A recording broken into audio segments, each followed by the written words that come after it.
Hi guys! Okay, hi everyone. Okay, welcome to another video of options, and today we are going to do a Mythbusters Mythbusters edition. edition! Okay, before I continue, let us just introduce ourselves. I'm Joe. And I'm Sarah. We're a husband and wife team. For me, my approach is to collect good businesses at a very sensible price. And for myself, I complement Joe's fundamental analysis through technical analysis so that we can enter and exit on time. And we believe that together, We are better, and also we involves you. Okay, so let me just set the context for this video. This video will focus more on the investing aspect of options, and it will be okay, this actually means that we are looking at a longer term view when we do options rather than a shorter term view. So if you do a shorter term view, that will be considered trading. So we'll be actually looking at options investing. okay. Yep. So, okay, back to basics. What is an option contract? It is actually a contract that allows the owner, okay, to actually buy or sell shares at an agreed price within a time frame. All right, and these are the various types of options. You have your calls and you have your Puts. all right, and there are two different sides that you can take. You can either buy the option, or you can Sell the option. yes. Okay, so in fact there are actually four basic quadrants, okay, as shown in this diagram. Okay, if you do a buy call, you're supposed to expect the share price to rise. Okay, a buy put, you're expecting the share price to fall, and so on. All right, so in this Mythbusters edition, we are going to go through some common myths, some common misconceptions about options, and we will answer, okay, whether it is true or false. Okay, myth number one, options are dangerous. In fact, Warren Buffett says that options are weapons of mass destruction. Yeah, okay, it may say derivative here, but an option is a financial derivatives. That means it derives its value from the share price. If you are doing futures, okay, that means the future options derive their value from futures. All right, so yes, Warren Buffett said this, okay, derivatives are weapons of mass destruction. So I'm sure you have seen this type of headline, this statement in the news very often, especially for people who are researching on options. Okay, I see this a lot. So is this true? Are options dangerous? Okay, well, if you read on, okay, there are also articles that says how Warren Buffett used so-called financial weapons of mass destruction actually to make billions of dollars. Okay, so if you tell me something is dangerous, I will assume that this is dangerous for everybody. That means, okay, let's say if you tell me a cobra, a full-grown cobra is dangerous, it means that whenever anybody goes near a cobra, the chance of getting injured or killed will be very, very high. But how come is it that, for some people, options kill them, wipe out their account? And for Warren Buffett, okay, when options go into his hands, he actually used these so-called weapons of mass destruction to make billions of dollars. Well, I want to know why. So why, Joe? Okay, so actually he uses it with a very long-term perspective, and he uses it to enhance his investments. All right, so the conclusion is are options dangerous? It is not true. It really depends on how you use the options. Okay, so the options become dangerous if you do not know your options. Correct. Okay, so risk really comes from not knowing what you are doing, which is one of Warren Buffett's famous quotes. Okay, so the second myth, okay, I'm sure you have heard of this. Options are only used for trading. Nobody uses it for investing. Okay, so this is actually a myth because many people think that options are for very, very short term and they don't think that options can actually be used for long term investing. That's where they are wrong. Okay, and in fact, okay, we understand where you're coming from, because why? Back to the option basics, you have to do it within a certain period of time. All right, so when the time factor kicks in, okay, now there's an added layer of uncertainty. Not only you have to so-called guess the correct direction of the price movement, you also have to do it within the correct time frame. Okay, that is why many people, okay, who are actually new to options, who do not understand the uses of options, will say this. And from this perspective, they are not wrong. Okay, but look at how Warren Buffett uses it. Okay, Warren Buffett says, okay, in red, the box in red, okay, in his I think this is 2002 annual letter, okay, it says that they have received premiums. That means they have received cash of 4.9 billion. Wow, that's a lot of money. Yeah, just doing options alone. Okay, so again, the conclusion for this, okay, it is not true, okay, because what Warren Buffett does is, for him, he does a sell put, okay, he does a put contract, but he takes the seller's perspective. That means if he does a sell put, all right, he is obligated to buy the stock, okay, if he is assigned. And he actually has the funds and he's prepared, okay, to be assigned the stock. Yes, that means he is prepared to buy the stocks at the price that he wants. Okay, so that means if you don't have the funds, yes, then options will be extremely dangerous for you because you are using money that you do not have. All right. Okay, myth number 2, carry on. Okay, so what is this myth number 2 and how does Warren Buffett use it? Okay, this is just a very short extract of a short summary of how he uses it. So let's say, for example, Apple is now, the current price of Apple is now $318, $319. All right, but Warren Buffett, let's say, okay, he wishes to buy Apple shares at $250. So there are two things he can do. He can either wait for the price to come down, or he can sell a put contract, okay, at a strike price of $250 that expires in, let's say, 1 month. It can be longer, it can be shorter. Okay, for simplicity for this video, we will just assume it is 1 month. Okay, so what he does, the consequence of this action is that he is obliged to buy 100 Apple shares at $250 each within the time period. All right, so once he does that, okay, he receives premium or cash instantly in his account. All right, so after doing this, there are two things that can happen. If Apple share price remains above $250, he'll keep the premium, which is the cash that he took, okay, but he do not get to buy the shares. Why is that so? Because let's say if, okay, the market is selling at, let's say, $280, no one will sell the shares to you at $250. They will be making a loss.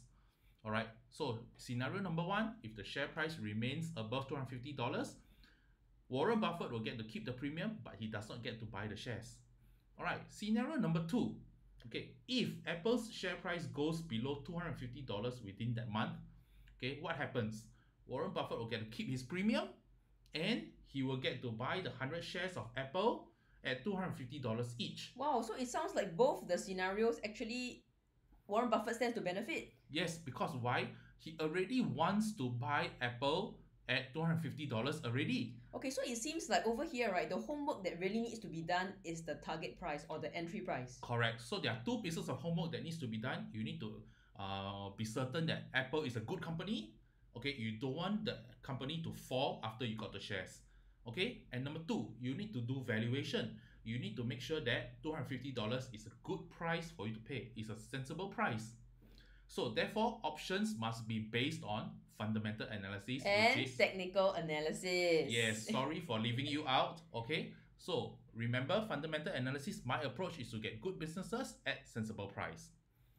All right, so therefore, the myth number 2 is broken.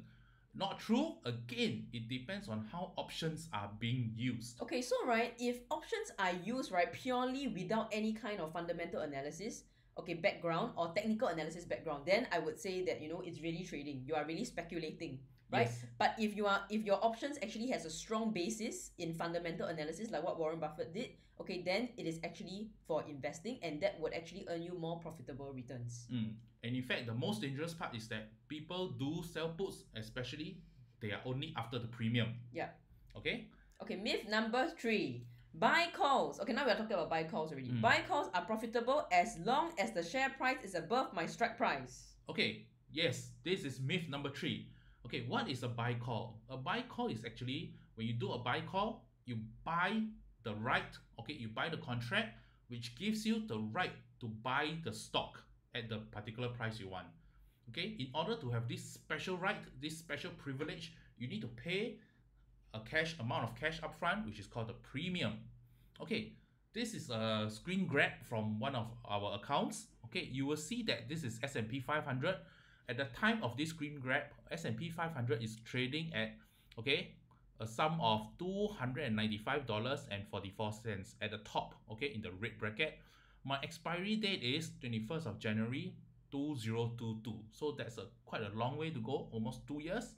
Okay, you will notice this. Let's say I want to lock on the price to buy the S&P 500 ETF, okay, which is SPY, let's say at $270 when it is $295 right now.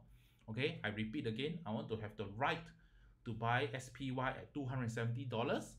Okay, I will need to pay a premium of, okay, $49.13. $49.13 per share, and every contract, okay, represents 100 shares, which is actually shown here. So actually the premium that I do need to pay to lock in the price at 270 will be $4,913. Yes. Hey, it sounds like a very good deal. I mean SPY is actually trading now at 295.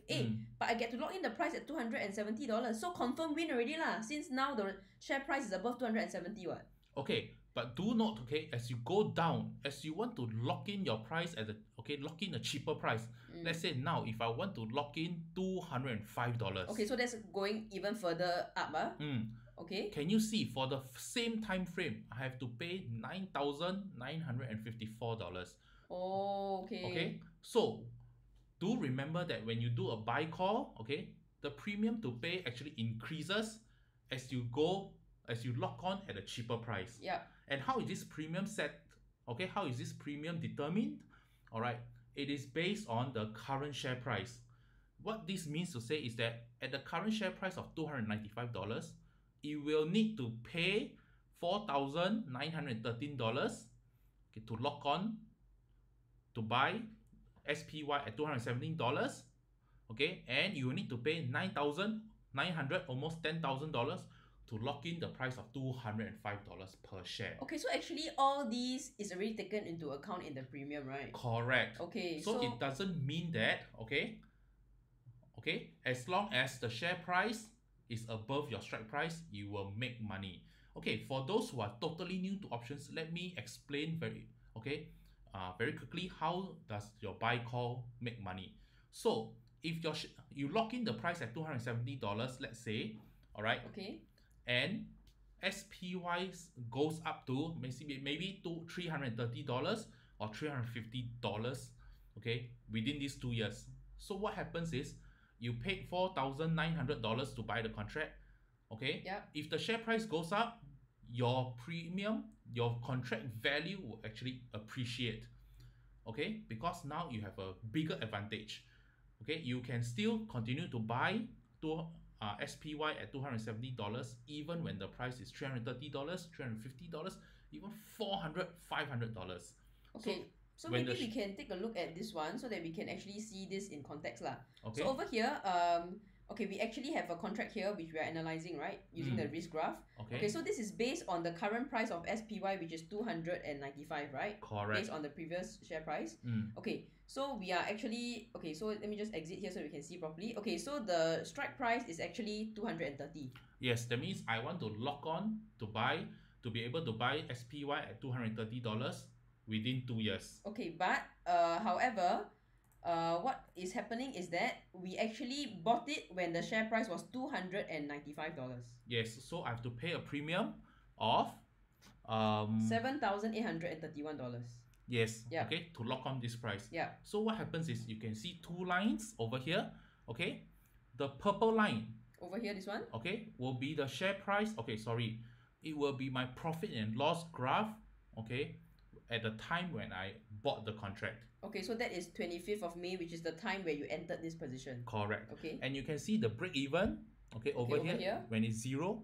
In order for me to break even, okay, S&P 500 or SPY have to appreciate, okay, sorry, the share price have to be at least above $293. Not 230 meh? But my strike price is 230 what? No, because remember, your share price determines the amount of premium you have to pay. Oh, okay. So it's from the time that I enter. So because at the point when I entered, SPY was around $293. So as long as SPY goes above the current price, which is my entry price, okay, I will then start to earn a profit. Correct. Okay. Okay. And the blue line signifies the value of the contract or your profit loss graph at the time of expiry. That means almost 2 years later.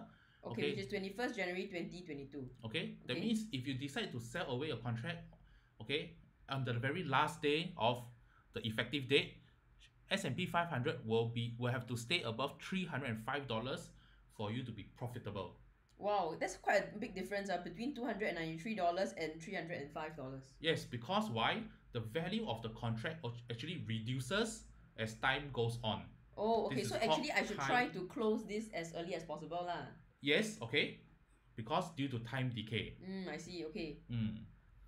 Okay, so the conclusion for this is, it is not true. Your buy calls are not profitable as long as it doesn't mean that your buy calls are profitable, okay, when the share price is above your strike price. Okay, so on this note, right, we also want to encourage everyone, okay, if let's say you are doing your buy calls, do take note of your entry price, because TOS, right, or your brokerage, okay, they will not record your entry price for you. All they will record down is your strike price. So like what we showed you earlier, even though our strike price was $230, but the option contract, right, only started to become profitable after it went above the entry price of $293. So do take note of that, and do make it a good habit to put down your entry price in your trade journals.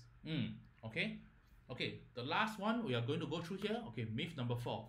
A negative profit or call, okay, profit loss on your sell call or your sell put actually means that you made extra profits. Is this true?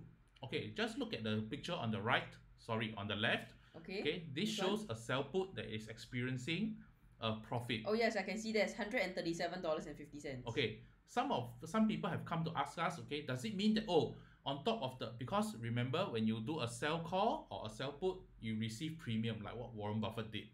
All right, so does it mean that you pocket another $137 above the premium that you already pocketed? Okay, so to put this in context, when we actually did this is a sell put, right? Because P, we actually got this $380. Yes. So you are explaining, when I see this $137, does it mean that I get $137.50 above this $380 that I got originally? On top of the $380. So is it true? Okay, let's see the other picture. Okay, so you see a loss. We are experiencing a loss of $1,020. Yeah.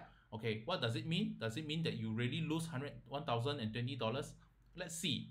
Okay, let's see. Okay, again, for the picture on the left, okay, your premium received for $380, okay, your profit is $137.50. So the net liquidity refers to the amount you need to pay. Okay, let's say if you don't want to come under the obligation to buy this particular 100 shares at $23 anymore, okay, you decide to, okay, I don't want to keep this promise anymore. You need to, okay, pay back some premium. Okay, in this case, you will need to pay back $242, okay, but you receive $380 upfront. So actually the total amount, or the net amount you get to keep, is $137.50. Oh, so actually the net liquidity plus the profit loss open is actually equals to my trade price the amount of premium that I got originally. Correct. Oh, okay. Okay, so it doesn't mean that you get to make another sum on top of your premium that you already received upfront. I see. Okay, so this is for people who want to close off the obligation. Correct. Okay, how about the other scenario? Okay, the other scenario.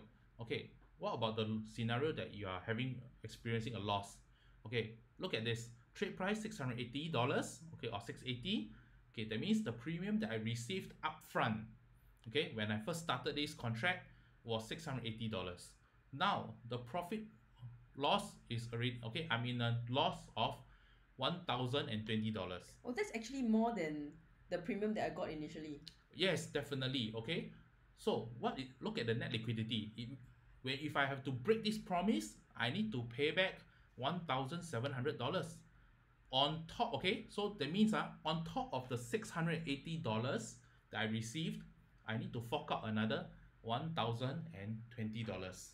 Oh, okay, so it makes sense, because right now if I want to close off this contract, I have to pay $1,700, but in the first place I already received $680. So if I want to offset this $1,700, I use the $680. So in total, I just have to fork out another extra $1,020 to close this contract. Yes, correct. So why is this so? It's because at the time of when I opened the contract, when I did the sell put, okay, the share price has gone down. Oh dear. Okay, so now I'm at a loss. For the previous scenario, okay, when I did the open the sell put, the share price has actually gone up. So I get to keep, so I don't have to pay so much premium when I want to close it. Okay, so whenever you sell an option, whether it's a sell put or a sell call, please remember the maximum profit you can get out of it is the premium that you received upfront. Yeah.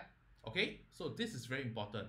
Okay, so we have come to the end of our video on the Mythbusters edition of Knowing Your Options. Okay, and we hope that you enjoyed this video. If you really liked it, okay, and if there's any other areas of options that you'd like us to cover, okay, do let us know in the comment section below. And if we have enough demand, we may just do another video, okay, just to educate all of you on options. Okay. Okay. So that's the end of our video. We hope that you enjoyed it. Okay, till next time. Bye bye. Bye bye.